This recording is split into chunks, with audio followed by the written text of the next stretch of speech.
మైడగు దేవుని సంగమా, దేవుని సమాజమా, దేవుని బిడ్డలారా, ఈరోజు దేవుని వాక్యం అదేమిటంటే యేసు చేసిన బలియాగం గూర్చి అవగాహన.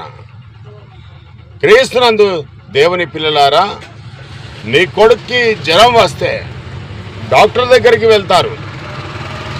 ఆ డాక్టర్ 104 డిగ్రీల జ్వరం ఉంది అని ఒక్క సూది ఇస్తాడు. ఆ సూది చేతికైనా లేక తొడకైనా ఇస్తాడు కదా. శరీరం అంతా జ్వరం ఉంది కదా, శరీరం అంతా సూదులు ఇవ్వడు కదా. అలాగే దేవుని యొక్క ఆజ్ఞలను విస్మరించి అందరూ కూడా పాపానికి బానిసలై దేవుని నుంచి దూరమై నరకానికి వెళ్తున్నారు. కాబట్టి దేవుడు అందరినీ ప్రేమిస్తూ అందరి పాపాల గురించి ఒక్క పరిశుద్ధుని బలియాగం చేశాడు. దేవుడు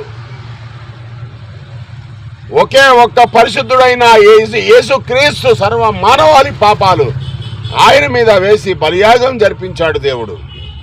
కాబట్టి అందరి పాపాలు క్రీస్తు ద్వారా క్షమించబడుతున్నాయి. అందరూ కూడా రక్షించబడి నిత్య జీవానికి అర్హులవుతున్నారు క్రీస్తు ద్వారా. మరి నువ్వు ఏమని వేడుకోవాలి దేవుణ్ణి? నా పాపాలు క్రీస్తు ద్వారా క్షమించు, కనికర చూపు అని పశ్చాత్తాపపడాలి దేవుని ముందు క్రీస్తు ద్వారా. అప్పుడు నువ్వు రక్షించబడతావు.